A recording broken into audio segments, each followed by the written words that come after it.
ஆண்டவரும் இரட்சகருமாகிய இயேசு கிறிஸ்துவின் இனிய நாமத்தில் உங்களை காண்பதுல மகிழ்ச்சி. இந்த நாளில நீங்கள் என்னோடு கூட இந்த இருப்பதுல நான் மகிழ்ச்சி அடைகிறேன். இந்த நாளில நாம ஒரு முக்கியமான ஒரு பாடத்தை நம்ம பார்க்க போகிறோம். அதாவது சின்ன வயசுல இருந்தே நமக்கு ஒரு விஷயத்த சொல்லிக் கொடுப்பாங்க. அது அப்படியே நம்ம மனசுல பதிஞ்சிடும்.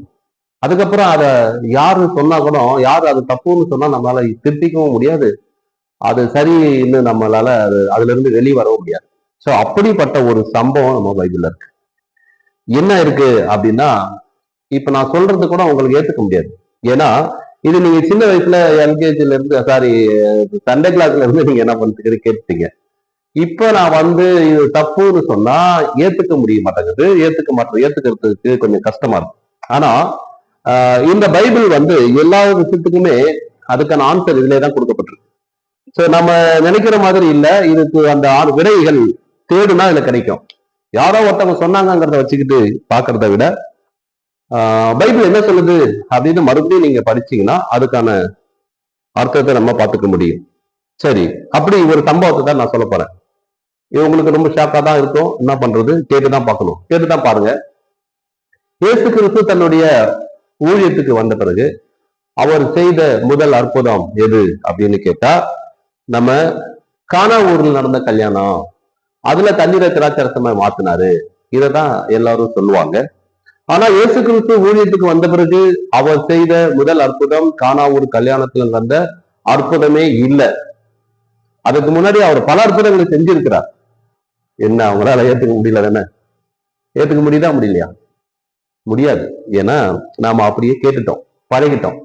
சரி, இப்போ அதை நாம என்ன அப்படிங்கிறத நம்ம பார்க்க போகிறோம். இந்த யோவான் எழுதின சுவிசேஷ புஸ்தகத்துல 2ஆம் அதிகாரத்துல இந்த சப்ஜெக்ட் வருது, இந்த சம்பவம் வருகிறது. அந்த சம்பவத்தை தான் நாம இன்னைக்கு பார்க்க போகிறோம். ஒவ்வொரு வசனத்திலிருந்தும் நம்ம அதை அந்த அந்த ஒரு மாத்திரமல்ல, மற்ற எல்லா காரியங்களும் சேர்த்து இன்னைக்கு நம்ம அதை நம்ம பார்க்க போகிறோம். அல்லேலூயா.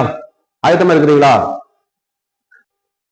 ஓகே, இந்த சப்ஜெக்டை பார்க்கறதுக்கு முன்னாடி இதுல இருந்து ஒரு சில கேள்விகளோட நாம தொடங்கினா நல்லா இருக்கும் அப்படின்னு நான் நினைக்கிறேன். அதனால ஒரு சில கேள்விகளோட நம்ம ஆரம்பிப்போம். முதல்ல இந்த யோவான் எழுதின சுவிசேஷ புஸ்தகம் 2ஆம் அதிகாரத்துல முதல்ல என்ன எழுதிருக்குதுன்னா, 3ஆம் நாளிலே கலிலேயில் உள்ள கானா ஊர்னு போட்டு. இங்க 3ஆம் நாள் அப்படின்னா எதுக்கு 3ஆம் நாள் குறிக்கப்பட்டிருக்கிறத அப்படிங்கிறத நாம பார்க்கலாம். ரெண்டாவது, ஆண்டவருக்கும் அவங்க அம்மாவுக்கும் ஒரு உரையாடல் நடக்குது. அப்ப ஆண்டவர் சொல்றாரு, உனக்கு எனக்கு என்ன, இன்னும் என் வேலை வரல அப்படின்னு சொல்றாரு. அப்படி அவர் சொல்வதற்கு என்ன காரணம்? அதன் பிறகு மூன்றாவது, இங்க 6 கற்சாடிகள் வைக்கப்பட்டிருக்கிறத நம்ம பார்க்கிறோம். இந்த 6 கற்சாடிகள் என்பது எதை குறிக்கிறது அப்படிங்கிறத நாம இன்னைக்கு பார்க்க போறோம்.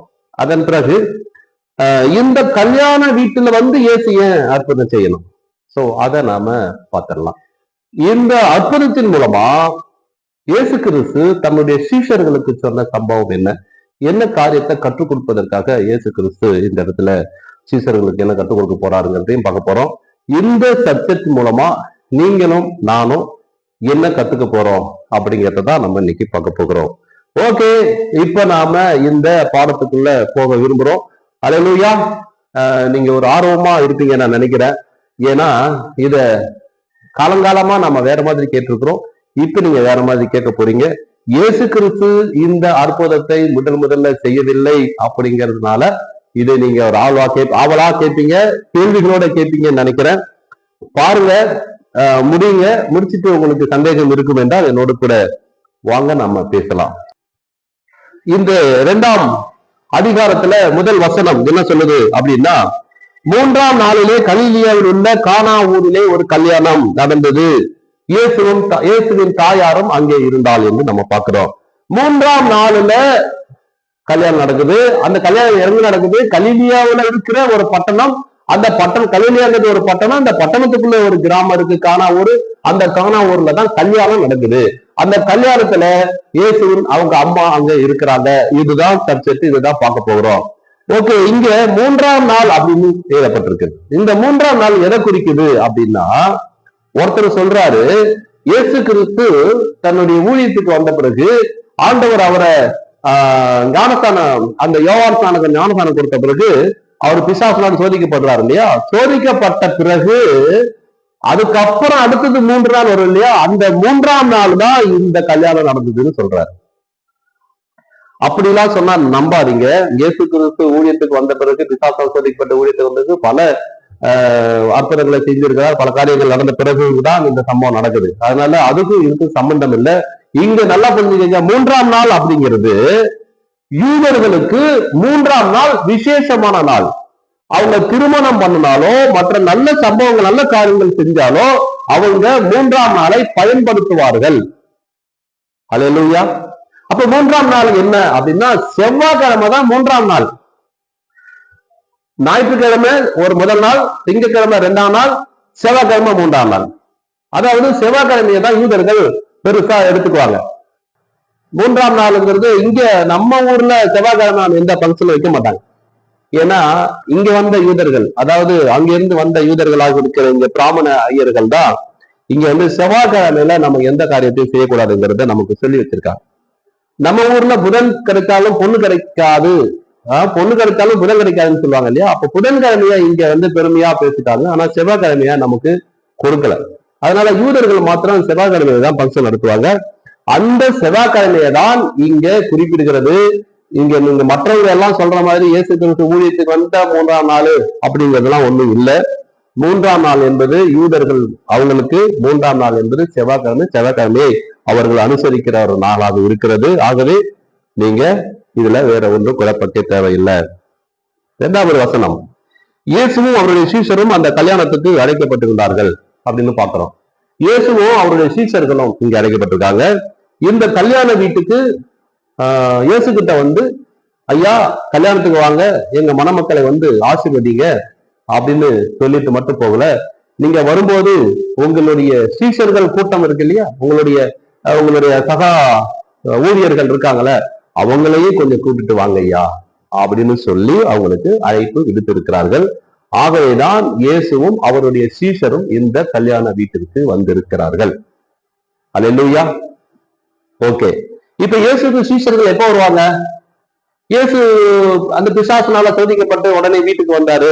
வந்த உடனே வாட்ஸ்அப் படத்துல ரஜினிக்கு பின்னாடி அப்படியே டக்கு டக்குன்னு அந்த அவங்களுடைய ஆட்கள்லாம் வந்த மாதிரி வந்துட்டாரு நினைக்கிறீங்களா? அல்லேலூயா. இல்ல, இயேசு ஒவ்வொரு சீஷரையும் அவர் தேர்வு செய்கிறார். லூக்கா 5ஆம் அதிகாரத்தை நீங்க எடுத்துக்கிட்டீங்கன்னா, அங்க லூக்கா 5ஆம் அதிகாரத்துல அந்த கடற்கரையில வலைகளை அழைத்து கொண்டிருந்தார்கள் அல்லவா. அதன் பிறகு அங்கே நடந்த ஒரு அற்புதத்தின் மூலமாக தான் இயேசு அந்த சீசரை பேதுருவை அங்கே தெரிந்து கொள்கிறார். இப்படிதான் ஒவ்வொரு சீஷர்களையும் தெரிந்து கொண்டுதான் இப்ப ஒரு ஊர்ல ஒரு கெட்டாயிட்டார். ஊர்ல அவருக்குன்னு ஒரு பட்டாளம் இருக்கு, அவருக்கு ஒரு கேங்க் இருக்கு. இப்ப அவர் ஒரு கேங்க் லீடர் மாதிரி ஆயிட்டார். இயேசு கிறிஸ்து அந்த ஊர்ல அந்த கிராமத்துல கலிலியாவுல அவர் எங்கும் அவருடைய கீர்த்தி எங்கும் பரவிச்சு. இப்ப அவர் யாரு? அவர் ஒரு போதகர். அவர் போதகர்களுக்கு சீஷர்களோடு கூட இருக்கிறார்கள் அப்படிங்கிற ஒரு கெத்துல தான் இருக்கிறாரு. அந்த கெத்தா இருக்கிறதுனாலதான் அவரை கூப்பிடுறாங்க, கல்யாணத்துக்கு வாங்க, நீங்க மட்டும் வராதிங்க, உங்க தோழர்கள், உங்க சக ஊழியர்கள், உங்க சீஷர்களை கூட்டிட்டு வாங்கன்னு சொல்லியிருக்காங்க. இப்ப புரியுதா? அப்ப இந்த இடத்துல சம்பவத்துல சீஷர்கள்லாம் கூட வந்திருக்கிறாங்க. சரியா? நல்லா புரிஞ்சுக்க. 2ஆம் வசனத்தை நம்ம பார்த்துட்டோம். 3ஆம் வசனத்தை, திராட்சை ரசம் குறைவுபட்ட போது இயேசுவின் தாய் அவரை நோக்கி, அவர்களுக்கு திராட்சை ரசம் இல்லை என்றார். ஓகே, இப்ப கல்யாணம் நடந்துட்டு இருக்கு. பாக்குறீங்க, கல்யாணம் நடந்துட்டு இருக்கு. கல்யாணம் நடந்துட்டு இருக்கும் போது திராட்சை ரசம் பரிமாறப்படுகிறது. அந்த யூதர்கள் முறைமைப்படி இது வந்து ஒரு யூதர்களுடைய கல்யாணம். ஆகவே யூதர்களுடைய முறைமையின்படி அங்க திராட்சை ரசத்தை வைக்கிறது அவங்களுக்கு வழக்கம். இப்போ நம்ம ஊர்ல இப்பெல்லாம் எல்லாம் பிரியாணி ஆகி போச்சு. கல்யாணம் பிரியாணியை போட்டு விட்டுருவாங்க. ஆனா அங்க அப்படி இல்லை. நம்ம ஊர்ல அப்படி இல்லை. ஒரு 20 வருஷத்துக்கு முன்னாடி எல்லாம் எங்க கிராமங்கள்லாம் இன்னைக்கு கூட வடை பாயாசம் இருந்தாதான் அந்த திருமணம் சிறப்பா நடந்துச்சுன்னு அர்த்தம். அல்லேலூயா. எங்க ஊர்ல இன்னைக்கும் வடை பாயாசம் போடுவாங்க. கல்யாணம் வீடுன்னா வடை பாயாசம் தான். இப்ப நம்ம கிறிஸ்தவ கல்யாணங்கள்ல தான் நம்ம வந்து வடை பாயாசம் வைத்துட்டாங்கலாம் போட்டாங்க. ஆனாலும் வீடுகள்ல சின்ன சின்ன சம்பவங்கள் நடக்கும் பத்தியா, விசேஷங்கள், அப்ப கூட வடை பாயாசம் போடுவாங்க. சோ அப்படி வடை பாயாசம் போடுகிற ஒரு சம்பவத்தை போலதான் அவர் யூதர்களுடைய முறைமையின்படி அங்க திராட்சரசம் கொடுக்கப்படுகிறது தான் வழக்கம். அது ரொம்ப முக்கியம் வாய்ந்ததா இருந்துச்சு. சோ அப்படிப்பட்ட ஒரு சூழ்நிலையில கல்யாண வீட்டுல அங்க இருக்கிற பந்தி விசாரிப்புக்காரன் இருப்பான் பாத்தியா, அவன் அம்மா கிட்ட சொல்லியிருக்கிறான், இங்க திராட்சை ரசம் குறைவா இருக்கிறது, என்ன செய்யறதுன்னு தெரியலையம்மா அப்படின்னு சொல்லியிருக்கிறான். அதுதான் கான்செப்ட். இப்போ அந்த அம்மா இயேசு கிட்ட வராங்க. அதற்கு இயேசு திராட்சை ரசம் இல்லை என்றால் 4வது வசனம், அதற்கு இயேசு, ஸ்திரியே எனக்கும் உனக்கும் என்ன, என் வேலை இன்னும் வரவில்லை அப்படிங்கிறார். 4வது வசனத்தை நீங்க வாசிக்கும் போது இயேசு தன்னுடைய தாயை பார்த்து அம்மா என்னம்மா அப்படின்லாம் பேசல, அம்மாவை பார்த்து ஸ்திரியேன்னு சொல்லுகிறார். யாராவது அம்மா பார்த்து ஸ்திரியேன்னு சொல்லுவாங்களா? ஆனா இயேசு அப்படிதான் சொன்னார். இயேசு தன்னுடைய வாழ்ந்த காலத்துல அவங்க அம்மாவை எந்த இடத்துலயும் அம்மானு குறிப்பிடவே இல்லை, தாயின்னு சொல்லவே இல்லை, ஸ்திரியேன்னு தான் சொன்னார். இந்த உலகத்துக்கு அவங்க அந்த இயேசு கிறிஸ்து இந்த உலகத்துக்கு மண்ணுக்கு பிறப்பதற்கு ஒரு உருவம் தேவைப்படுகிறது. அதுக்காகத்தான் மரியாதை ஆண்டவர் தேர்ந்தெடுத்துக்கிட்டாரே தவிர அதற்காக அதற்காக அவர்கள் தாய் என்ற பெருமையை அவங்களுக்கு கொடுத்து விட்டால் இன்றைக்கு அவர்கள் அப்படி இல்லாதப்பவே இன்னைக்கு பெருசா அவங்களை பத்தி நம்ம ஆட்கள் புகழ்ந்து பாடிக்கொண்டிருக்கிறார்கள், புகழ் பாடிக்கொண்டிருக்கிறார்கள். அதெல்லாம் அந்த பெரிய கணத்தை தேவனுக்கு தவிர அந்த பெரிய கணத்தை கொடுக்க கூடாது என்பதற்காக தான் ஆண்டவர் எந்த இடத்துலயும் அவங்க அம்மாவுன்னு கூப்பிடவே இல்லை, ஸ்திரியேன்னு தான் சொல்றாரு. கடைசியா இறுதியா அவங்க அம்மாவை யோவான் கிட்ட ஒப்படைக்கும் போது கூட ஸ்திரியே அதோ உன் மகன் என்று தான் சொல்லி அறிமுகப்படுத்துகிறார். சரியா? ஓகே, ஸ்திரியே அப்படின்னு கூப்பிடுறதுக்கு காரணம் என்னன்னா தேவனை தவிர மற்ற இடத்துல அந்த உயர்த்தி வைக்க கூடாது என்பதற்காக தான் அந்த அம்மாவை அவங்க ஸ்திரியனை கூப்பிடுறாரு. அப்போ ஆண்டவர் சொல்றாரு, எனக்கு உனக்கு என்ன, என்னுடைய வேலை இன்னும் வரல, அதாவது வேலைன்னா என்னுடைய டைம் இன்னும் வரல, எனக்கு டைம் இருக்குது. இப்ப அந்த சம்பவத்தை பாருங்களா, இயேசு கிறிஸ்து வராரு, அவங்க அம்மா சொன்ன உடனே அம்மா சரி அப்படியேம்மா ரசம் கழிச்சாமா நீ கவலைப்படாதம்மா இப்ப நான் வர வைக்கிறேம்மா சொல்லியிருக்க முடியும். ஆனா ஆண்டவர் அப்படி சொல்லல. ஏன் தெரியுமா? என்னுடைய பிதாவின் சித்தத்தை செய்வதற்காகத்தான் நான் வந்திருக்கிறேன், நீங்க சொல்லி நான் செய்யணும் அப்படின்னு ஒன்னும் அவசியம் இல்லை. அல்லேலூயா. இப்ப நான் அம்மா சொல்லி செஞ்சிருந்தாங்கன்னா பாருங்க, தன் தாய் சொன்ன வார்த்தை கீழ்பட்டு இந்த மகன் செய்தார், அற்புதம் செய்திருக்கிறார். தன்னுடைய தாய் சொன்னதுதான் அவங்க செய்யறார். தாய் சொன்னாதான், அம்மா சொன்ன அடியால் சொன்னாதான் அவராலேயே செய்ய முடியும் அப்படிங்கிற ஒரு கட்டுக்கதையை கட்டி விடுவார்கள் என்பதைதான் ஆண்டவராக இயேசு கிறிஸ்து அறிந்திருந்து, உனக்கு நீ வெயிட் பண்ணுமா, நான் என் வேலை இருக்குது, எனக்கு தேவன் எப்ப சொல்றாரோ, என் பிதா எப்ப சொல்றாரோ அவருடைய வார்த்தையை கேட்டுதான் நான் நடப்பேனே தவிர என் தேவனுடைய வார்த்தைக்கு நான் கீழ்ப்படிந்து அவர் என்ன சொல்கிறாரோ அதை நான் செய்வேனே தவிர நீங்க சொல்லுகிறதுனால நான் ஒரு அற்புதத்தை செஞ்சு விட முடியாது. ஆனா இவரால அற்புதம் செஞ்சு விட முடியுங்கிறது இந்த அம்மாவுக்கு தெரியும். திராட்சரசம் குறைவுபட்டுருச்சுன்னா அந்த இடத்துல ஒரு அற்புதத்தை செய்ய முடியுமானா செய்ய முடியும். யாரால முடியும்? இந்த இயேசு கிறிஸ்துவால் செய்ய முடியும், தன் மகனாக இயேசு கிறிஸ்துவால் செய்ய முடியுங்கிறது அம்மாவுக்கு நல்லா தெரியும். ஆனா அம்மா சொல்லிதான் நான் செய்யணுங்கிற அவசியம் எனக்கு இல்லை. எனக்கு மேல ஒருவர் இருக்கிறார், என் பிதாவாகிய தேவன், அவர் சொல்லும் போது என்னால செய்ய முடியும் அப்படிங்கிறதுக்காகத்தான் ஆண்டவர் அந்த இடத்துல அந்த அம்மாவை அவாய்ட் பண்றாரு. அல்லேலூயா. இப்படிப்பட்ட ஒரு சூழ்நிலை இருக்கும் போதே பிள்ளை அம்மா இல்லாம பிள்ளை வந்துருவாங்களா, அம்மாவுக்கு எல்லாம் அதிகாரம் இருக்கு, அம்மாவுக்கு அது இருக்கு இது இருக்கு சக்தி இருக்கு பவர் இருக்குன்னு சொல்லி இன்னைக்கு நம்ம பார்த்துக்கிட்டு இருக்கோம். ஆனா அதெல்லாம் முறியடிக்க வேண்டும் என்பதற்காகத்தான் இயேசு கிறிஸ்து இந்த இடத்துல ஆண்டவர் அவங்க அம்மாவுடைய நீங்க வெயிட் பண்ணுங்கம்மா, உங்களுக்கு நீங்க சொல்லி நான் செய்யணும்னு அவசியம் இல்லம்மா, என் பிதா சொல்லுவார், என் பிதாவின் சித்தத்தைப்படி செய்யவே நான் வந்திருக்கிறேன் என்று சொல்லி அந்த இடத்துல அவங்க அம்மாவை அனுப்பி விடுகிறார். அந்த வசனத்துல நம்ம பாக்குறோம், அவருடைய தாய் வேலைக்காரர் நோக்கி சொல்லிட்டாங்க, எப்பா ஓகேப்பா நீங்க ஏசப்பா ஏசு என்ன சொல்றாரோ அதே மாதிரி செஞ்சிருங்க அப்படின்னு சொல்லிட்டு அங்க போயிட்டாங்க. இயேசு கிறிஸ்து யாரு, அவர் எங்க இருந்து வந்தாரு, அவருக்கு என்ன வல்லமை இருக்கிறது, என்ன அதிகாரம் இருக்கிறது என்பது எல்லாமே மரியாளுக்கு மாத்திரம்தான் தெரியும். அல்லேலூயா. ஏன்னா மரியாளுக்கு தான் தெரியும் அவருடைய வல்லமை யாரு, அவர் யாரு, எப்படிப்பட்டவர் என்பதை. அதனால அந்த அம்மா சொல்லிட்டாங்க, நீங்க வேலைக்காரனை பார்த்து சொல்லிட்டாங்க, எப்பா நீங்க போங்க, அவர் என்ன சொல்றாரோ அதன்படி செஞ்சிடுங்க அப்படின்னு சொல்லிட்டு அந்த அம்மா என்ன பண்ணிட்டாங்க, போக ஆரம்பிச்சுட்டாங்க. அல்லேலூயா. ஓகே, அடுத்தது 6ஆம் வசனம், யூதர்கள் தங்களை சுத்திகரிக்கும் முறைமையின்படி ஒவ்வொன்றும் 2-3 குடம் தண்ணீர் கொள்ளத்தக்க 6 கச்சாடிகள் அங்கே வைத்திருந்தது. நல்லா பாருங்க, அங்க 6 கச்சாடிகள் வைக்கப்பட்டிருக்கிறது. அப்படின்னா ஒவ்வொரு வீட்டிலும் யூதர்களுடைய ஒவ்வொரு வீட்டிலையும் அங்கே தண்ணீர் வைத்திருப்பார்கள். வெளியில இருந்து வீட்டுக்கு போயிட்டு வெளியே போயிட்டு வீட்டுக்கு வராங்கன்னா அவங்க கால்களை கழுவி விட்டு தான் அவங்க வீட்டுக்குள்ள போவாங்க. இது அவர்கள் யூதர்களுக்கு ஒரு பழக்கம். நம்ம ஊர்ல இருக்கிற இப்படி சொன்னா அவங்களுக்கு புரியல நினைக்கிறேன். நம்ம ஊர்ல இருக்கிற அவாளா பாத்தீங்கன்னா அவ என்ன பண்ணுவா, வெளியில போயிட்டு வந்தாங்கன்னா வீட்டுக்கு முன்னாடி இதே மாதிரி தண்ணி வைத்திருப்பா. அதை தண்ணீரை எடுத்து கால்களை நல்லா கழுவிக்கிட்டு அப்புறம் கொஞ்சம் தண்ணி எடுத்து அவ தலையில போட்டுக்கிட்டு அப்படிதான் உள்ள போவா. தெரியுதா நான் யார் சொல்றேன்னு? இந்த யூதர்களும் அவங்களும் ஒண்ணுதான். அதனால அவ என்ன பண்ணுவா, வெளியில இருக்கிற பாவங்கள் சாபங்கள் எதுவும் நம்ம வீட்டுக்கு வந்துடக்கூடாதுன்னு சொல்லி அவ அங்கே தண்ணியை போட்டு தெளிச்சுட்டு அவ உள்ள போனா எல்லாம் சுத்தமாயிடும். அதனால அவ அப்படி செஞ்சு வச்சிருப்பான். சோ இதுதான் கான்செப்ட். அப்ப இங்க கல்யாண வீடா இருக்கிறதுனால தண்ணி நிறைய தேவைப்படும், நிறைய பேர் வருவாங்கிறதுனால அந்த இடத்துல 6 கச்சாரிகளை வைத்திருக்கிறார்கள். அந்த தண்ணீரை நிறுத்தி வைத்திருக்கிறார்கள். கல்யாண வீட்டுக்கு உள்ள போகும்போது எல்லாம் போறவங்க எல்லாம் காலை கழுவிட்டு உள்ள போயிருப்பாங்க. சோ இதுதான் அந்த காரணம். ஆனா யூதர்கள் அந்த கச்சாரிகளை குறித்து நம்ம பேசணும்னா நம்ம நிறைய பேசலாம், அதை வியாக்கியானம் பண்ணலாம், அதற்கான நம்ம வெளிப்பாடுகளோடு சில காரியங்களை பேசணும்னா பேசலாம். ஆனா அது இந்த நேரத்துல அது நமக்கு இந்த பாடத்துல அது நமக்கு தேவையில்லை. அதனால இது கச்சாரி, இந்த இடத்துல வைத்திருக்கிற கச்சாரிகள் கால்களை கழுவுவதற்காக தண்ணீர் நிரப்பப்பட்ட ஒரு பாத்திரம் அப்படிங்கிறது மாத்திரம் பார்த்துக்கலாம். அது விஷயங்கள் நிறைய பேசலாம், அது தப்பு கிடையாது, அதை நம்ம இப்ப பார்க்க வேண்டியது இல்லை. ஓகேவா?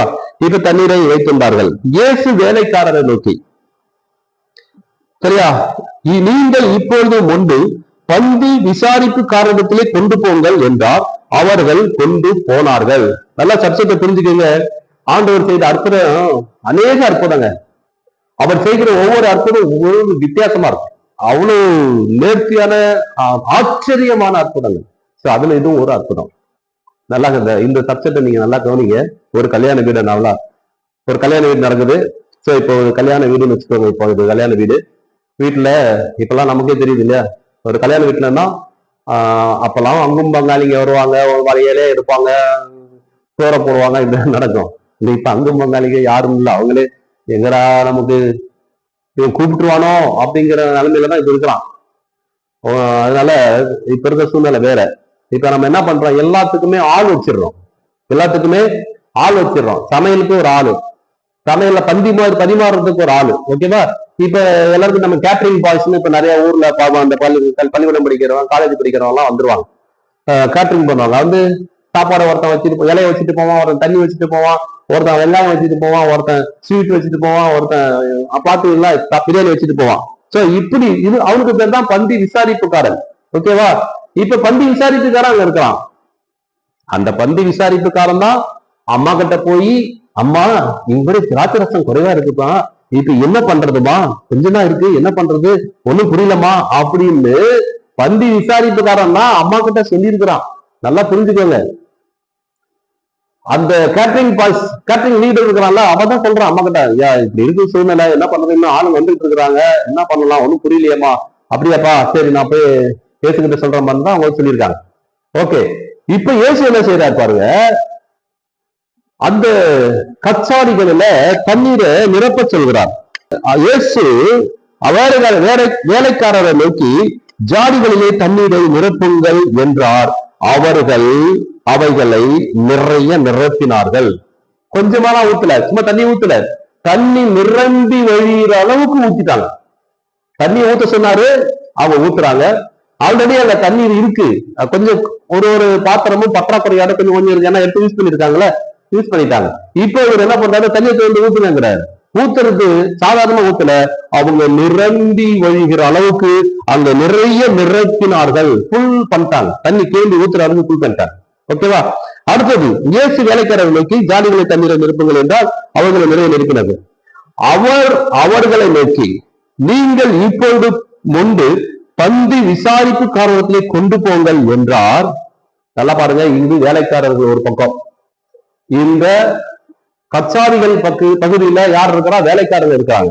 மக்கள் சாப்பிடுகிற பகுதியில யார் இருக்கிறாங்கன்னா அங்க இருக்கிறது யாரு, பந்தி விசாரிப்புக்காரன் இருக்கான், அதாவது கேட்டரிங் பாய்ஸ் இருக்கிறான். இப்ப வேலைக்காரன் என்ன பண்ணணும், இங்க இருக்கிற தண்ணியை எடுத்துக்கிட்டு போகணும். என்ன செய்யணும், தண்ணியை எடுத்துக்கிட்டு போகணும். எடுத்துட்டு போய் யார்கிட்ட கொடுக்கணும், அங்க இருக்கிற கேட்டரிங் பாய்ஸ் கொடுக்கணும், பந்தி விசாரிப்புக்காரன் கொடுக்கணும். கான்செப்ட பாத்துக்கங்க. தண்ணீரை தான் கொண்டு போய் சொல்றாரு, இவங்க தண்ணீரை தான் எடுத்துட்டு போறாங்க. இந்த பக்கெட்ல தண்ணீர் போகுது, நல்லா கவனிங்க. இந்த பக்கெட்ல தண்ணீர் கொண்டு போறாங்க, இப்படியே பக்கெட் எடுத்துட்டு போறாங்க, தண்ணி கொண்டு போறாங்க. இப்ப அந்த பந்து விசாரிப்பாங்க கொடுக்குறாங்க. இங்க பாருங்க, இப்ப இவங்க கொடுக்குறேன் நானு. இவங்க என்ன பண்றாங்க, அதை வாங்குறான். வாங்கும்போது அவன் கையில அது என்னவா இருக்கு, தண்ணீரா இல்ல. அல்லேலூயா. அவன் கையில போகும்போது அது திராட்சை ரசமா இருக்கிறது. அல்லேலூயா. ஆண்டவர் இந்த அற்புதத்தை எவ்வளவு அற்புதமா செஞ்சுக்கிறாருங்களா. அவர் ஒரு ஜெபம் பண்ணல, கையை வைக்கல, எந்த ஒரு வசனத்தையும் சொல்லல, தண்ணீரை நிரம்பெல்லாம் கொண்டு போய் கொடுங்கிறார். அல்லேலூயா.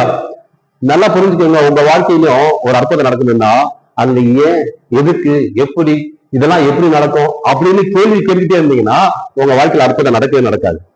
அல்லேலூயா. அல்லேலூயா. உங்க வாழ்க்கையில அற்புதம் நடக்கணும் அப்படின்னா நீங்க அவர் சொன்னதுக்கு அப்படியே கீழ்ப்படியணும். வேலைக்காரன் அப்படியே கீழ்ப்படிகிறான். தண்ணீரை ஊத்துங்க, தண்ணீரை ஊத்திட்டான். இந்த தண்ணீரை எடுத்துட்டு போய் கொடுங்க அப்படிங்கிறான். அவங்களுக்கு தெரியும் இங்க திராட்சரசம் இல்லைன்னு தெரியும், இங்க திராட்சரசம் பற்றாக்குறை ஏற்பட்டதுன்னு தெரியும். ஆனா இந்த திராட்சரசத்துக்கு பதிலா இவர் தண்ணீரை எடுத்துட்டு போய் கொடுக்க சொல்றாரு அப்படின்னா இவர் ஒரு முட்டாளா, இவர் ஒரு லூசா அப்படின்னு அவன் நினைச்சிருப்பானா, நினைச்சிருக்க மாட்டானா? அவ்வளவு பேர் சாப்பிட்டு இருக்கிறாங்க, தண்ணியை போய் கொடுக்க சொல்றான், அதுவும் கால் கழுவுற தண்ணி. என்னடா இது முட்டாள்தனமா இருக்கு அப்படின்னு அவன் ஒருத்தனும் நினைக்கல. மனசுக்குள்ள நினைச்சானா நினைக்கலையா அது நமக்கு தெரியல. ஆனா அவன் வாயில இருந்து ஒரு வார்த்தையும் வரல. இன்னைக்கு நீங்க உங்க வாழ்க்கையில அற்புதம் செய்யணும்னா, ஆண்டவர் அற்புதம் செய்யணும்னா, நீங்க இதை தண்ணீரை எடுத்துட்டு போய் கொடுக்கணும்னா கொடுக்கணும். நீ விழுந்துருந்தா விழுந்துடணும். நீ இதை செய்யணும். அப்படி செய்யாம இதை நான் செஞ்சா அது எப்படி நடக்கும், நான் இங்க இருந்து ஜெபம் பண்ணா அங்க எப்படி சரியாகும் அப்படின்னு நினைக்கிற ஆட்கள் உண்டு. அல்லேலூயா. அல்லேலூயா. ஆண்டவர் இந்த இடத்துல சொல்றாரு, நீ போ, உன் மகன் பிழைத்திருப்பான் அப்படி சொல்றாரு. அவன் போறான், அவங்க மகன், அவன் எதிரில் ஒருத்தன் வரான், ஐயா உங்க மகன் போச்சுட்டான். என்னது உன் மகன் போச்சுட்டானா? ஆமா. எப்ப போயிட்டான்? ஏசு அன்னைக்கு நேற்றுக்கு இந்த இடத்துல இந்த டைம்ல சொல்லும் போது அந்த இடத்துல அந்த டைம்ல அவன் போயிச்சிருக்கிறான். எப்படி நடக்கும் அப்படின்னு நீங்க சந்தேகப்பட்டீங்கன்னா ஒரு அற்புதத்தையும் உங்க வாழ்க்கையில காண முடியாது. ஆனா நீங்க சந்தேகப்படாம, ஆண்டவரே நீங்க சொல்லிட்டீங்க, ஆண்டவரே உங்க வார்த்தைக்கு மறு வார்த்தையே இல்லை, எனக்கு அற்புதம் நடக்கும் அப்படிங்கிற வாஞ்சியோடு நீங்க செஞ்சீங்கன்னா அற்புதம் நடக்கும். இந்த தண்ணீர் வேலைக்காரன் கையில் இருக்கிற வரைக்கும் அது தண்ணீர் தான். இந்த தண்ணீர் வேலைக்காரன் இருக்கிற அந்த பக்கெட்ல இருக்கிற வரைக்கும் அது தண்ணீர் தான். அந்த கை மாறுது பார்த்தீங்களா, அந்த கை அந்த பந்து விசாரிப்புக்காரனுடைய கைக்கு மாறும்போது அது திராட்சை ரசமாய் மாறுகிறது. அல்லேலூயா. உங்க வாழ்க்கையிலும் கர்த்தர் உங்க வாழ்க்கையில அற்புதம் செய்ய விரும்புகிறார். இன்னைக்கு உங்க வாழ்க்கையில கர்த்தர் அற்புதம் செய்ய விரும்புகிறார். ஏனென்றால் நீங்க அவருடைய வார்த்தைக்கு கீழ்ப்படுவீங்கன்னா அது தண்ணீர் இல்ல, அது திராட்சை ரசமாய் மாறும். அது தண்ணீர் இல்ல, அது மதுரமாய் மாறும். உங்க வேதனை இல்ல, உங்க துன்பம் இல்ல, அது மகிழ்ச்சியாய் மனமகிழ்ச்சியாய் கர்த்தர் மாற்றுவார். அல்லேலூயா. உங்கள் துக்கங்கள் சந்தோஷமாய் மாறும். இந்த வசனத்தை பாத்தீங்களா, உங்கள் துக்கம் சந்தோஷமாய் மாறும்னு சொல்றோம்ல, இங்க துக்கமா இருக்கு, இங்க தண்ணீரா இருக்கு, அங்க போகும்போது சந்தோஷமா மாறும். அல்லேலூயா. அல்லேலூயா. அப்ப உங்க வாழ்க்கையில கர்த்தர் உங்க துக்கமான வாழ்க்கையின் கர்த்தர், உங்க கசப்பான வாழ்க்கையின் கர்த்தர் மாற்றி ஒரு நல்ல திராட்சை ரசத்தை தர வல்லவராக இருக்கிறார். அல்லேலூயா. ஓகே. அந்த 9ஆம் வசனம், அந்த திராட்சை ரசம் எங்கே இருந்து வந்தது என்று தண்ணீரை கொண்ட வேலைக்காரனுக்கு தெரிந்தது அன்றி பந்து விசாரிப்புக்காரனுக்கு தெரியாது. அவனுக்கு தெரியாது, என்னடா தெரியாது. அவன் கையில பார்த்திருப்பான். நல்லா பாருங்களேன், இப்போ அவங்க அம்மா கிட்ட, இயேசுநாதருடைய அம்மா கிட்ட சொன்னான் திராட்சை ரசம் இல்லைங்கிறது தெரியும். இப்போ இந்த வேலைக்காரன் ஒரு பக்கெட் நிறைய ரசம் கொடுக்குறான், திராட்சை ரசம். இவனுக்கு என்ன ஒரு டவுட் வந்திருக்கு தெரியுமா, என்னடா இது, நம்ம முன்னாடி சொன்ன கொஞ்சம் தான் இருந்தது, அவன் அப்படி இப்படி எடுத்துட்டு வந்திருந்தா கூட இவ்வளவு பக்கெட் நிறைய வந்திருக்காத, இவ்வளவு பக்கெட் நிறைய இவ்வளவு ரசம் எங்கிட்டு வச்சிருந்திருப்பான். அப்போ ஒருவேளை தண்ணியில திராட்சை ரசத்துல ஏதாவது மிக்ஸ் பண்ணிருப்பானா, ஏதாவது தண்ணிக்கு நீ ஊத்தி மிக்ஸ் பண்ணிருப்பானா? இப்ப நம்ம ஊர்ல சாம்பார் மிக்ஸ் ஆயிடுச்சு, சாம்பார் குழம்பு வச்சுங்களேன், ரசத்தை ஊத்துவாங்க, அதுக்குள்ள ஊத்தி ஒரு உப்பு போடுவாங்க, இல்ல சுடுதண்ணியை ஊத்தி கொஞ்சம் உப்பை போட்டு ஒரு கலக்குவாங்க. நம்ம கல்யாணத்துல எல்லாம் நடக்கிறது தானே. அப்படியே அவனுக்கு ஒரு டவுட் வருது, ரசம் இல்லைன்னு சொன்னா இப்போ ஒரு பெக்கெட் நிறைய ரசம் வருது, திராட்சை ரசம் இல்லைன்னு சொன்னா இப்போ ஒரு திராட்சை ரசம் ஒரு பெக்கெட் நிறைய வருது. அப்படின்னா இந்த திராட்சை ரசம் எங்க இருந்து வந்தது, இதுல ஏதோ மிக்ஸ் பண்ணிருக்கிறானா பார்க்கலாம் அப்படின்னு சொல்லிதான் அவன் என்ன பண்ணிருக்கிறான், பந்து விசாரின்றது தெரியாததுனால் அவன் திராட்சரசமாய் மாறின தண்ணீரை ருசி பார்த்த போது, இப்ப அவன் குடிச்சு பாக்குறான். இவ்வளவு பக்கெட்ல தண்ணி இருக்குது, இவ்வளவு ரசம் வந்துருச்சு, இது எப்படி வந்துருச்சுன்னு தெரியலையே, ஒருவேளை தண்ணி ஊத்திருப்பானான்னு சொல்லி அதை ஒரு கிளாஸ் ஊத்தி அதை அடிச்சு பாக்குறாரு, குடிச்சு பாக்குறாரு. அல்லேலூயா. குடிச்சு பார்த்துட்டு மணவாளனை ருசி பார்த்த போது மணவாளனை அழைத்து குடிச்சு பாக்குறான். ரொம்ப சந்தோஷம், அவனுக்கு ரொம்ப டேஸ்ட் அதிகமா இருக்கு. ஏன்னா முன்னாடி செஞ்ச ரசம் மாஸ்டர் செஞ்ச ரசம். என்னது முன்னாடி செஞ்சது யார் செஞ்ச ரசம்? மாஸ்டர், அதாவது அந்த கேட்டரிங் மாஸ்டர் செஞ்சிருக்கிறார். ஆனா இப்ப செஞ்சது இந்த உலகத்தை உண்டாக்கின மாஸ்டர் செஞ்ச ரசம். அல்லேலூயா, அல்லேலூயா. என் தேவன் செய்த ரசம், என் தேவனால் அற்புதத்தினால் செய்த ரசம், அது முந்தி ரசத்தை காட்டிலும் பிந்தின ரசம் அற்புதமா இருக்கிறது. காரணம் என்னன்னா இது இயேசு கிறிஸ்துவே செய்து கொடுத்த ரசம். அல்லேலூயா, அல்லேலூயா. அதனாலதான் அவன் அதை ருசிச்சு பார்த்துட்டு அவன் போறான். எந்த மனுஷனும் முன்பு நல்ல திராட்சை கொடுத்து ஜனங்களை திருப்தி அடைந்த பின்பு ருசி குறைந்ததை கொடுப்பான், நீரோ நல்ல ரசத்தை இதுவரைக்கும் வைத்திருந்தீரே அப்படின்னு மாப்பிள்ளை கிட்ட போய் சொல்றான். அவனுக்கு ஒண்ணுமே புரியல. அவன் மனமேடையில பொண்டாட்டியை ரசிச்சுக்கிட்டு வந்தவங்க வாங்கலாம் வாங்கலாம்னு சொல்லிட்டு இருப்பான். அவங்ககிட்ட போய் இவன் சொல்றான், இங்க ரசம் காலி ஆனதை பத்தி அவனுக்கு தெரியாது, திருப்பி வந்ததை பத்தியும் தெரியாது. அல்லேலூயா. இன்னைக்கு நம்ம இடங்கள்ல நிறைய பேர் நம்ம சபைகள் அப்படிதான் இருக்காங்க. எதை யாருக்கிட்ட சொல்லணும் அதெல்லாம் தெரியாது. அவங்களுக்கு புரிஞ்சிச்சுன்னா அவங்க போய் எங்கேயாவது உளறி கொட்டுருவாங்க. அப்படிலாம் தயவுசெய்து இருக்காதீங்க. எதை யாருக்கிட்ட சொல்லணுமோ அதை அவங்க கிட்ட சொன்னா போதும். எல்லாத்துக்கிட்டும் சொல்லணும்னு அவசியம் இல்லை. நான் இங்க வந்தேன், இங்க போனேன், அவங்க பார்த்தேன், அங்க வந்து பார்த்துட்டு இங்க வந்தேன், இங்க வரும்போது இதை நான் செஞ்சேன், இப்படி வந்தேன் அப்படிலாம் சொல்லணும்னு அவசியம் இல்லை. எங்கதான் போயிட்டு வரேன்? கடைக்கு போயிட்டு வரேன், அவ்வளவுதான். நான் கடைக்கு போனேன்னா கடைக்கு போனேன், கடையில கடைக்கார அம்மா இருந்தாங்களா, அவங்க பச்சை கலர் ட்ரெஸ் போட்டிருந்தாங்களா, இந்த ட்ரெஸ் நல்லா இருக்குன்னு சொன்னேன், அவங்க ஒண்ணு ட்ரெஸ் நல்லா இருக்குன்னு சொன்னாங்க. அப்புறம் நான் அதை வாங்கிக்கிட்டு அப்படியே வந்தேன். வரும்போது மாமாவை பார்த்தேன், சித்தப்பா பார்த்தேன். இப்படி கதை சொல்லணும்னு அவசியமா இல்லை. அல்லேலூயா. புரிஞ்சுக்கோங்க. சில பேர் எல்லாம் நிறைய என்ன பேசணும் தெரியாது பேசிட்டு இருக்கிறாங்க. சோ அப்படி எல்லாம் பேச வேண்டாம். எது தேவையானதோ அதை மட்டும் பேசுங்க. கர்த்தர் உங்களை ஆசீர்வதிப்பாராக. அல்லேலூயா. ஓகே, இதுதான் நடந்த அற்புதம். இப்ப முடிஞ்சிருச்சு. கல்யாண வீட்டுல சிறப்பா ஒரு பிரச்சனை வர இருந்தது, அந்த பிரச்சனை மாறி போச்சு. நல்லா பாத்துக்கோங்க. உங்க வாழ்க்கையில ஏதோ ஒரு நல்லது நீங்க நடக்கணும் அப்படின்னா இயேசு கிறிஸ்து உங்க வாழ்க்கையில இருக்கணும். அல்லேலூயா. இயேசு கிறிஸ்து உங்க வாழ்க்கையில இருப்பார் என்று சொன்னால், ஆண்டவர் உங்க வாழ்க்கையில இருப்பார் என்று சொன்னால், உங்களுக்கு வருகிற பிரச்சனைகள் என்னவா இருந்தாலும், உங்களுக்கு வருகிற போராட்டம் என்னவா இருந்தாலும், ஆபத்து நாசபேசங்கள் எது வந்தாலும் அவர் அந்த இடத்துல இருப்பார் என்று சொன்னால் அங்கிருந்து விடுதலை கொடுக்க அவரால் வாழ முடியும். எத்தனை பேரை நம்ப முடியுது? அல்லேலூயா. திருமண வீட்டுல இயேசு கிறிஸ்து இருந்ததுனாலதான் அங்க வந்த ஆபத்துல, அங்க வந்த பிரச்சனையில, அங்க வந்திருக்கிற ஒரு பற்றாக்குறை ஏற்படும் போது அந்த நேரத்துல சமாளிப்பதற்கு அவங்களால முடிஞ்சது. காரணம் என்னன்னா இயேசுவும் அந்த திருமணத்துக்கு அழைக்கப்பட்டிருந்தார். அல்லேலூயா. உங்க வாழ்க்கையில எப்பயுமே பிரச்சனையோட இருக்கிறீங்களா? நீங்க உங்க வாழ்க்கையில இயேசு கிறிஸ்து அழைக்கலன்னு அர்த்தம். ஆமே. உங்க வாழ்க்கையில இயேசு கிறிஸ்துவ ஏற்றுக்கொள்ளணும்னு அர்த்தம். இல்லங்க நான் கிறிஸ்டின் தாங்க, நான் வந்து ஆண்டவர் ஏத்துக்கிறேன். இல்லங்க, நீங்க காலையில எழுந்திரிச்சு ஆண்டவரே எனக்குள்ள வாங்கன்னு சொல்லுங்க. எழுந்திரிச்சு ஆண்டவர்கிட்ட உட்காருங்க, முதல் படிடுங்க. ஆண்டவரே இன்றைக்கு நான் உங்களுடைய சமூகத்துல வந்திருக்கிறேன், இன்னைக்கு நான் உங்க சமூகத்துல வந்திருக்கிறேன்னு சொல்லுங்க. ஒவ்வொரு நாளும் நீங்க அவருடைய சமூகத்துல வந்து நின்னுங்கன்னா அந்த நாள் முழுவதுமே அவர் அற்புதமா நடத்துவார். ஒரு பையன் இருந்தான், ஒரு சின்ன பையன். அவர் ரொம்ப வீட்டுல ரொம்ப கடினமான ஒரு கஷ்டமான ஒரு குடும்பம். ஆகவே அவன் 7வது படிச்சுக்கிட்டு இருக்கிறான். அவன் பள்ளிக்கூடத்துக்கு போறதுக்கு முன்பதாக அவன் பேப்பர் போடுற வேலை செய்வான். ஒரு 20 வீட்டுக்கு பேப்பர் போட்டானா அவன் வீட்டுக்கு முடிச்சுட்டு போடுவான். அவன் ஒவ்வொரு நாளும் பேப்பரை போட்டுக்கிட்டே போகும்போது ஒவ்வொரு சரியா 8 மணி வரும்போது அங்க ஒரு தேவாலயம் இருக்கும். அந்த தேவாலயத்துல அவன் வந்து நிப்பான். அந்த வழியா போவான். அடுத்த வீட்டுக்கு அவன் பேப்பர் போடணும் இல்லையா, அந்த இடத்துல நிப்பான். நின்று சொல்லுவான், இயேசுவே நான் ஜான் வந்திருக்கிறேன் அப்படின்னு சொல்லுவான். 8 மணி ஆச்சுன்னா அவன் கரெக்டா அந்த இடத்துல நிப்பான். பேப்பர் போடுறவங்க கரெக்டா அந்த டைமுக்கு வருவாங்க, பாத்தீங்கன்னா தெரியும்.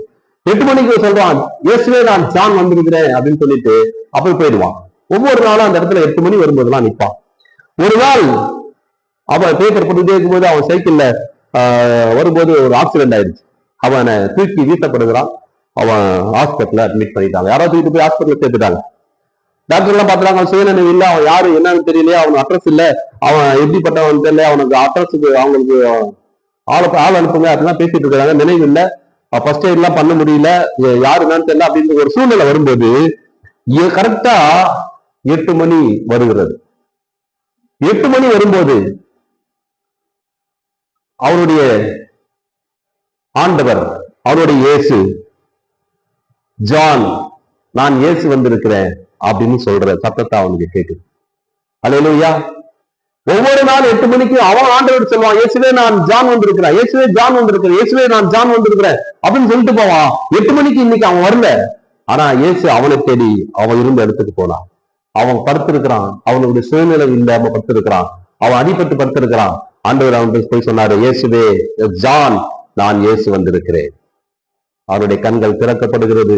அவன் பாக்குறான், என்ன நம்ம இங்க இருக்கிறோமா, ஹாஸ்பிட்டல் இருக்கிறோமே. அவன் வந்து பாக்குறான். அவன் டாக்டர் தான் விசாரிக்கிறாங்க, என்னப்பா நீ அது இப்படி இருந்த மயக்க நிலையில இருந்து அப்படின்னு கேட்கிறாங்க. இல்ல, எனக்குள்ள இயேசு வந்தான், நான் எனக்கு ஒண்ணும் இல்லை, நான் போறேன் வீட்டுக்குன்னு சொல்லி போயிட்டான். அல்லேலூயா. நீங்க ஒவ்வொரு நாளும் இயேசுவை தன்னுடைய வாழ்க்கையில ஏற்றுக்கொள்ளாத வரைக்கும் உங்களுக்கு பிரச்சனைகள் தீர்ந்து போகவே போகாது. எழுந்திருந்த முதல் வேலையா நீங்க ஆண்டவரே அவருடைய சமூகத்தை நான் வருகிறேன்னு சொல்லி அவருடைய சமூகத்திலே அமருங்க. எப்பேற்பட்ட பிரச்சனை வந்தாலும் அந்த பிரச்சனையிலிருந்து தப்பிக்கொள்ளுகிற வழியையும் கர்த்தர் உங்களுக்கு தருவார். ஏனென்றால் கல்யாண வீட்டுல பிரச்சனைகள் உள்ள ஒரு கல்யாண வீட்டுல இயேசு இருந்தார். அதனால அந்த பிரச்சனை இல்லாதபடி அவர் அந்த இடத்துல சூழ்நிலைகளை மாற்றினார். உங்க வாழ்க்கையிலும் கர்த்தர் மாற்றவில்லை, வல்லவராக இருக்கிறார். அல்லேலூயா, அல்லேலூயா. ஓகே, 11வது வசனத்தை தான் நம்ம முக்கியமா பார்க்க போகிறோம். இந்த 11வது வசனத்தை தான் நீங்க பார்க்கணும், கவனிக்கணும். இந்த வசனத்தை 1 முறைக்கு 2 முறைக்கு நீங்க வாசிக்கணும். வாசிச்சத பிறகு அப்பதான் நான் சொன்னது உங்களுக்கு புரிய வரும்னு நினைக்கிறேன். ஓகேவா? ஓகே, இப்ப 11வது வசனத்தை வாசிக்கலாமா? ஓகே, வாசிக்கலாம். இவ்விதமாக இப்ப இது நடந்தது, இந்த கல்யாணம் கானா ஊர்ல கல்யாணம் நடந்தது. அம்மா கூப்பிட்டுருந்தாங்க, சீசர்கள் கூப்பிட்டுருந்தாங்க, தண்ணி பற்றாக்குறை ஏற்படுது, அதெல்லாம் பார்த்துட்டோம் இல்லையா? இப்போ அதனுடைய சுருக்கமா அதனுடைய முடிவுரையை இங்க எழுதுறார். இவ்விதமாக இயேசு இந்த முதலாம் அற்புதத்தை கலிலியாவில் உள்ள கானா ஊரிலே செய்து, நல்லா நல்லா இந்த வசனத்தை மறுபடியும் வாசிக்கணும். கலிலியாவில் உள்ள கானா ஊரிலே செய்து தம்முடைய மகிமையை வெளிப்படுத்தினார். நல்லா பார்த்துக்கோங்க. இந்த இவ்விதமா இயேசு இந்த முதலாவது அற்புதத்தை கலிலியாவில் உள்ள கானா ஊர்ல செஞ்சார். என்ன ஊர்ல செஞ்சாரு? கானா ஊர்ல செஞ்சார். கலிலியாவில் இருக்கிற கானா ஊர்ல அவர் செய்த முதல் அற்புதம் இது. அவர் தன்னுடைய ஊழியத்துல செஞ்ச முதல் அற்புதம் இதுன்னு சொன்னா நம்ப கூடாது, அப்படி செய்ய சொல்லக்கூடாது. கானா ஊர்ல செய்த முதல் அற்புதம் தெளிவா எழுதுறாரு. இந்த முதல் அற்புதத்தை கலிலியாவில் உள்ள கானா ஊரிலே செய்து தம்முடைய மகிமையை வெளிப்படுத்தினார். ஓகே, இங்க மகிமையை வெளிப்படுத்தினார் அப்படிங்கிறத நீங்க பார்க்கணும். யூதர்கள் மேசியா வருவார் என்று நம்பிக்கொண்டே இருக்கிறார்கள். ஆனா மேசியாவாகிய இயேசு கிறிஸ்து வந்து விட்டது அவங்க இன்னும் நம்பல. ஆண்டவர் செய்த அநேக அற்புதங்கள் இந்த யூதர்களுக்காகவே செஞ்சிருக்கிறார். இந்த அற்புதமும் யூதர்களுக்காகவே தான் அவர் செய்தார். இந்த கல்யாண வீட்டுல அவர் அற்புதம் செய்யணுன்றதுக்காகத்தான் கல்யாண வீட்டுக்கு வந்தார். கல்யாண வீட்டுல அவர் அற்புதம் செஞ்சா அது பாப்புலர் ஆகும், அது எல்லாருக்கும் தெரியும். ஆகவேதான் இந்த கல்யாண வீட்டுக்கு அற்புதத்தை செய்யும்படி அவர் வந்தார். ஏன் செஞ்சாரு அப்படின்னா யூதர்களுக்கு புரியணும். அந்த மரம் அண்ணங்களுக்கு புரிய மாட்டேங்குது. இயேசு கிறிஸ்து வந்துட்டாரு, தெய்வம் வந்துருச்சு, நம்ம காத்துக்கிட்டு இருந்த தெய்வம் வந்துருச்சுங்கிறதையும் அவங்க நம்பல. அவர் தன்னை மகிமைப்படுத்தும்படி, தன்னை பெருமைப்படுத்தும்படி ஆண்டவர் சொல்லிக்கிட்டே இருக்கிறார். நான் தான் தேவன், நான் தான் மேசியா, நான் தான் வருவேன் என்று சொன்ன 400 ஆண்டுகளுக்கு முன்னாடி சொன்னாங்களே தீர்க்கதரிசிகளால் சொல்லப்பட்ட உரைக்கப்பட்டவர் நான் வந்துட்டேன்னு சொல்றாரு. ஆனா இந்த ஆளுங்க என்ன பண்ணல, ஏற்றுக்கொள்ளல. ஆக ஏற்றுக்கொள்ளும்படிதான், அவர் தன்னுடைய மகிமையை வெளிப்படுத்தும்படிதான் இந்த அற்புதத்தை கானா ஊரிலே அவர் செய்தார். அல்லேலூயா. முதல்ல அவர் இந்த அற்புதம் எதுக்கு செஞ்சாருன்னா, யூதர்கள் நான் தான் தேவன் என்பதை அறிந்து கொள்ளணுங்கிறதுக்காக செஞ்சார். இரண்டாவது, அவருடைய சீஷர்கள் அவரிடத்தில் விசுவாசம் வைத்தார்கள். இரண்டாவது காரணம் என்ன தெரியுமா? இந்த அற்புதம் செஞ்சதுக்கு இரண்டாவது காரணம், முதல்ல யூதர்கள் இயேசு கிறிஸ்துவை யாருன்னு தெரிந்து கொள்ளணும். இரண்டாவது அற்புதம், இந்த சீஷர்கள் இயேசுவோட கூட இருக்கிறாங்க, ஆனா இன்னும் விசுவாசம் வரல. அவங்க ஊர்ல பேர் வந்து கேட்கிறாங்க, ஆண்டவரே நாங்க உங்க சீஷர்கிட்ட வேண்டிக்கிட்டோம், அவங்களால ஒண்ணும் முடியல, ஒண்ணும் முடியாம போகுது. அப்ப ஆண்டவர் சொல்றாரு, அற்ப விசுவாசிகளே, நான் எது வரைக்கும் உங்க கூட இருப்பேன்னு கேட்கிறார். சரியா? அவங்களுக்கு இன்னும் புரியல, இன்னும் அவங்களுக்கு விசுவாசம் வரல. அதனாலதான் ஆண்டவர் அவங்களை கூப்பிட்டு வந்து பாடம் நடத்துறாரு. இந்த கானா ஒரு கல்யாணத்துல சீஷர்களை அழைத்து கொண்டு வந்ததுக்கு காரணம் என்னன்னா, இந்த பாடம் நடத்தும்படி வந்தார். விசுவாசம் என்கின்ற பாடத்தை நடத்தும்படி வந்தார். விசுவாசம் என்கிற விசுவாசத்தை இன்னும் வளர்த்து கொள்ளும்படி வந்தார். இன்னும் அவங்களுக்கு சொல்லிக் கொடுக்கும்படிதான், இந்த பாடத்தை எடுக்கிறதுக்கு தான் அவங்க வந்தாங்க. அல்லேலூயா, அல்லேலூயா. இது உங்களுக்கு புரிஞ்சு போயிருக்குன்னு நினைக்கிறேன். இயேசு கிறிஸ்து இந்த திருமண வீட்டிலே எதற்காக அற்புதம் செய்தார் அப்படின்னு புரிஞ்சிருக்கும். இது முதல் அற்புதம் இல்ல அப்படிங்கிற நான் சொன்னேன். இன்னும் உங்களுக்கு புரியல. அதான் எழுதிருக்க தெளிவா. என்ன நீங்க கேட்கறது தெரியுது. அதான் தெளிவா இந்த முதலாம் அற்புதத்தை அப்படின்னு போட்டிருக்க இது நீங்க நினைக்கிறீங்க. ஓகே, யோவான் எப்பயுமே ஒரு விஷயத்த சொல்றாருன்னா சில இடங்கள்ல அவர் கொஞ்சம் மறைமுகமா சொல்றது வழக்கம். சரியா? அதனால அவர் கொஞ்சம் சொல்லிட்டு அதை மறுபடியும் என்ன பண்ணுவார் தெரியுமா, அதை விளக்குவார். இன்னொரு இடத்துல அதை பத்தி சொல்லுவார். சரியா? இப்ப கானா ஊர்ல, கலிலியாவில் இருக்கிற கானா ஊர்ல முதல் அற்புதம் செஞ்சுட்டார். அந்த ஊர்ல செஞ்ச முதல் அற்புதம் செஞ்சுட்டார். அப்ப ஏன் முதல் அற்புதம் குறிப்பிட்டிருக்கிறாருன்னா, அதே ஊர்ல அவர் இன்னொரு அற்புதத்தை செய்யறாருங்க. அது 2வது அற்புதம். அதனாலதான் அவர் எழுதுறார். ஓகேவா? வாசிக்கலாமா? ஓகே, யோவான் 4ஆம் அதிகாரம் 45ஆம் வசனம். யோவான் 4ஆம் அதிகாரம் 45ஆம் வசனம். அவர் கலிலியாவில் வந்தபோது எருசலேமின் பண்டிகையிலே அவர் செய்த எல்லாவற்றையும் பார்த்திருந்த கலிலியர் அவரை ஏற்றுக்கொண்டார்கள். அவர்களும் பண்டிகைக்கு போயிருந்தார்கள். பின்பு 46ஆம் வசனம். பின்பு இயேசு தாம் தண்ணீரை திராட்சரசமாக்கின கலிலியாவில் உள்ள கானா ஊருக்கு மறுபடியும் வந்தார். நல்லா புரிஞ்சுக்கோங்க. ஏற்கனவே கானா ஊர்ல கல்யாணத்துல திராட்சரசமாய் மாற்றினாரு, அந்த அற்புதம் செஞ்சாரு. அந்த ஊருக்கு மறுபடியுமா இயேசு வருகிறார். எங்க வராரு? அதே கானா ஊருக்கு வருகிறார். கப்பர்நகூமிலே ராஜாவின் மனுஷரில் ஒருவனுடைய குமாரன் வியாதியா இருந்தான். இப்போ கானா ஊர் ஒரு இடம், கலிலியாவில கானா ஊர் ஒரு இடம், கப்பர்நகூம்ங்கிறது வேற ஒரு இடம். ஓகேவா? இப்ப கப்பர்நகூம்ல இருந்து அவன் ஒருத்தன் வரான், ஒரு ராஜாவோட வரான். ராஜாவுடைய பையனுக்கு உடல்நிலை சரியில்லை. அவன் இயேசு இடத்துல வரான். இயேசு எங்க இருக்கிறாரு? கானா ஊர்ல இருக்கிறார். இங்க வந்து அவங்கிட்ட சொல்றாரு, ஆண்டவர்கிட்ட சொல்றான், அந்த பையன், ஐயா எங்க பையன் உடல்நலம் சரியில்லாம இருக்கிறான், அவனுக்கு நாங்க டாக்டர் எல்லாம் பார்த்தோம், ஒன்றும் முடியல, சரி நீங்க கொஞ்சம் உங்ககிட்ட சொன்னா நடக்கும்னு சொன்னாங்க, நான் வரேன் அப்படின்னு சொல்றாரு. அல்ல இல்லையா? அப்போ இவருடைய புகழ் பரவி இருந்ததா, பரவி இல்லையா? பரவி இருந்தது. அது நல்லா புரிஞ்சுக்கணும். ஓகேவா? அதனாலதான் அவன் அங்கிருந்து இங்க வரான். இங்க வந்து அப்போ அது நடந்த சம்பவத்தை நீங்க வீட்டுல படிச்சு பாருங்க, நடந்தது. அதன் பிறகு அவர் ஓகே நீங்க அங்கிருந்து வந்துட்டு இயேசு அவனை நோக்கி 50ஆம் பார்த்தீங்கன்னா, இயேசு அவனை நோக்கி நீ போகலாம், உன் குமாரன் பிழைத்திருக்கிறான் என்றார். அந்த மனுஷன் இயேசு சொன்ன வார்த்தையை நம்பி போனான். வந்தாரு, அவ்வளவு தூரம் வந்தான். வந்ததுனால அப்புறம் சொன்னாரு, நீங்க போ, உங்க பையன் பிழைத்திருக்கிறான் போங்கன்னு சொல்லிட்டாரு. இவரு அந்த நம்பி, அந்த வார்த்தையை நம்பி போறான். அவங்க அப்ப அவங்க போகும்போது எதிரில அவங்க வேலையாட்கள் வராங்க. எதிரில வேலையாட்கள் வந்தாங்க. அப்போ ஐயா வாங்க ஐயா, உங்க பையன் போய்ச்சுட்டான், ஒன்னும் கவலைப்படாதீங்க அப்படின்னு. அப்படியா, என் பையன் போய்ச்சுட்டானா, ரொம்ப சந்தோஷம். எப்ப போயிட்டான்? நேற்றுக்கு இத்தனை மணிக்கு இந்த நேரத்துல அவனுக்கு சுகமாயிடுச்சு. அப்படியா? அப்ப யோசிச்சு பார்க்கறான், நேற்று இத்தனை மணிக்கு இந்த நேரத்துல நாம எங்க இருந்தோம்? அப்பதான் இயேசு கிறிஸ்து கிட்ட நம்ம பேசணும். அந்த டைம்ல இயேசு கிறிஸ்து சொன்னாரு, நீ போ, உன் மகன் பிழைத்திருக்கிறான்னு சொன்னாரு. அந்த நேரமும் இவங்க பையன் பிழைத்திருக்கிற நேரமும் ஒன்னா இருந்தது. ஆகவே அதுதான் ஆண்டவர் சொன்ன நேரத்துல நான் பையன் பிழைச்சிட்டான் அப்படிங்கிறத அவன் நம்பினான். அல்லேலூயா. உன் குமாரன் பிழைத்திருக்கிறான் என்று இயேசு தன்னோடு சொன்ன மணி நேரம் அதுவே என்று தகப்பன் அறிந்து அவனும் அவன் வீட்டாரும் விசுவாசித்தார்கள். ஓகேவா? இப்ப பாருங்க, இங்க ஒரு அற்புதத்தை செஞ்சுட்டாரு. இவர் எங்கேயும் போகல, வரல. அவன் அங்க கப்பர்நகூம்ல இருக்கிறான், இவன் இங்க இருக்கிறான். நீங்க போங்க, உங்க பையன் படிச்சிருக்கிறான்னா படிச்சுட்டாரு. எந்த டைம்? அந்த டைம்ல சொன்ன டைம்ல இருந்துச்சு. இப்போ 54ஆம் வசனத்தை நீங்க படிக்கணும். இதையும் நீங்க நிறுத்தி நிதானமா படிக்கணும், அப்பதான் புரியும். ஓகேவா? இயேசு யூதேயாவில் இருந்து கலிலேயாவுக்கு திரும்பி வந்த பின்பு இது அவர் செய்த 2ஆம் அற்புதம். அல்லேலூயா. இது அவர் செய்த 2ஆம் அற்புதம். இப்போ நல்லா புரியுதுங்களா? நீங்க 46ஆம் வசனத்தையும் 54ஆம் வசனத்தையும் நீங்க படிச்சு பார்த்தா தான் புரியும். 44ஆம் வசனம் 46ஆம் வசனம் என்ன சொல்லுதுன்னா, கலிலேயாவில கானா ஊர்ல வந்து திராட்சரசத்தை மாத்தினாரு, அந்த ஊருக்கு வந்திருக்கிறார். அந்த ஊர்ல தான் இந்த சம்பவம் நடக்குது. நம்ம முடிஞ்ச பிறகு யோவான் என்ன தெளிவா எழுதுறாரு, ஏன்னா அந்த முதலாம் வார்த்தை நம்ம எழுதிட்டோமே 2ஆம் அதிகாரத்துல, அப்ப பசங்களுக்கு நம்ம ஆட்களுக்கு எல்லாம் குழம்பிடுவாங்கன்னு சொல்லிதான் இப்ப 4ஆம் அதிகாரத்துல எடுத்து சொல்றாரு. இயேசு யூதேயால இருந்து கலிலேயாவுக்கு திரும்பி வந்த பின்பு இது அவர் செய்த 2ஆம் அற்புதம். கானாவூர்ல செஞ்ச 2ஆம் அற்புதம். அப்ப முதல் அற்புதம் எது? கானாவூர்ல செஞ்சது திராட்சரசம் மாத்தினது. அப்ப அவர் செஞ்ச முதல் அற்புதம் கானாவூர்ல முதல் அற்புதம். அவர் செஞ்ச 2வது அற்புதம் கானாவூர்ல 2வது அற்புதம்.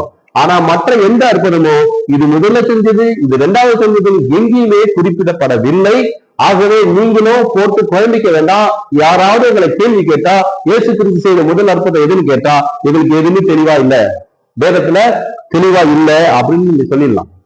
நான் அதையும் ஒரு ஒரு ஒரு ஒரு ஊர்ல பேசிட்டு இருக்கும்போது ஒரு அம்மா என்கிட்ட கேட்டாங்க, நீங்க சொல்றது சரியாதான் இருக்கு, ஆனா அப்படின்னா முதல் அற்புதம் எது, அதை நீங்க சொல்லவே இல்லையே அப்படின்னு சொன்னாங்க. ஹல்லேலூயா. இயேசு கிறிஸ்து செய்த முதல் அற்புதம் இதுதான் அப்படின்னு எதையும் குறிப்பிட்டு சொல்ல முடியாது, வேதத்துல அப்படி இடம் இல்லை. ஆனா யோவான் எழுதின சுவிசேஷம் 2ஆம் அதிகாரத்துல இருக்கிற கானாவூரில் நடந்த கல்யாணம் தான் முதல் அற்புதம் நீங்க சொன்னீங்கன்னா என்னால ஏற்றுக்கொள்ள முடியாது. நீங்களும் இதுக்கப்புறம் அதை பத்தி சொல்ல மாட்டீங்கன்னு நினைக்கிறேன். ஹல்லேலூயா, ஹல்லேலூயா. ஓகே, யோவான் எழுதின சுவிசேஷ புஸ்தகத்துல அந்த கானாவூரில் நடந்த கல்யாணத்தை குறித்து நாம என்ன கற்றுக்கொள்கிறோம்? சீசர்கள் என்ன கற்றுக்கொண்டாங்கன்னா விசுவாசத்தை கற்றுக்கொண்டார்கள். யூதர்கள் என்ன கற்றுக்கொண்டாங்க? அது என்ன கற்றுக்கிட்டான்னு சொல்ல முடியாது. யூதர்களுக்கு எதுக்காக நடந்தது அப்படின்னா அவர்கள் இயேசு கிறிஸ்து இவர்தான், தெய்வம் இவர்தான், கடவுள் வருவேன் என்று சொன்ன மேசியா இவர்தான் என்பதை தெரிவிப்பதற்காக, வெளிப்படுத்துவதற்காக இந்த அற்புதத்தை நடத்தினார். இன்றைக்கு பிரியமானவர்களை இதை கேட்டுக்கொண்டிருக்கிற நீங்களும் நானும் இயேசு கிறிஸ்து நம்ம வாழ்க்கையில அற்புதம் செய்யணும்னா அவர் நம்மளுடைய வாழ்க்கையில் அவர் இருக்கணும். அல்லேலூயா. நம்மளோட வாழ்க்கையில இருக்கிற பிரச்சனைகள் மாறணும் அப்படின்னா அவர் நம்ம வாழ்க்கையில் இருக்கணும். நமக்கு வருகிற ஆபத்து நாசமோசத்துக்கு விலைக்கு பாதுகாக்கணும் இருக்குன்னா அவர் நம்ம வாழ்க்கையில இருக்கணும். அவர் நம்ம அழைக்கப்பட்டிருக்கணும். அவர் நம்மோடு கூட இருக்கணும். பிரச்சனைகள் ஒண்ணு வரும்போது நம்ம அவர்கிட்ட சொல்ல தயங்கக்கூடாது. யாருக்கிட்ட? நம்ம பிரச்சனைகள் வரும்போது நம்ம அவர்கிட்ட சொல்லணும். வேற யாருக்கிட்டயே போய் சொல்லிக்கிட்டு இருக்கிறது இல்ல. பிரச்சனைகள் வரும்போது அந்த அம்மா பிரச்சனை வரும்போது நேரடியா இயேசுக்கிட்ட தான் போய் சொன்னாங்க. அப்ப பிரச்சனைகள் வரும்போது அவரிடம் சொல்ல தயங்காதீங்க, அவர் உங்க வாழ்க்கையில அற்புதத்தை செய்ய வல்லவராக இருக்கிறார். வேதத்தை, மூன்றாவது வேதத்தை வாசிக்கணும், வாசித்து தியானிக்கணும். அது என்ன அப்படிங்கிறத புரிந்து கொள்வதற்கு முயற்சி செய்யணும். யாரோ சொல்லிட்டாங்க அப்படின்னா அதையே நம்ம நம்பிக்கிட்டு இருக்க கூடாது. அவங்க சொல்வதற்கு காரணம் என்னங்கிறத தேடணும். தேடி நாமளா கண்டுபிடிச்சுக்கணும். ஆண்டவருக்கு அதுக்கு ஆண்டவர் பரிசுத்த ஆவியானவர் உதவியும் செய்வாரு. நீங்க ஒண்ணுக்கும் கவலைப்படாதீங்க. இந்த வேதம் தெளிவுள்ள வேதம். அல்லேலூயா. இது புரிந்து கொள்ளக்கூடாத ஒரு புத்தகம் அல்ல. ஒரு இடத்துல ஒவ்வொரு வசனத்துக்கும் ஆதாரமா இன்னொரு வசனம் ஜோடியா வரும். ஒவ்வொரு வசனத்துக்கும் ஜோடி வசனம் இருக்கும். அதனால வேதத்தை நிதானமா வாசிங்க, வேதத்தை வாசிங்க, படிங்க, ஒவ்வொரு நாளும் புரிந்து கொள்ளுங்க. கர்த்தர் உங்களை கானாவூர்ல அற்புதம் செய்த தேவன் உங்க வாழ்க்கையிலும் அற்புதம் செய்ய வல்லவராக இருக்கிறார். அல்லேலூயா, அல்லேலூயா.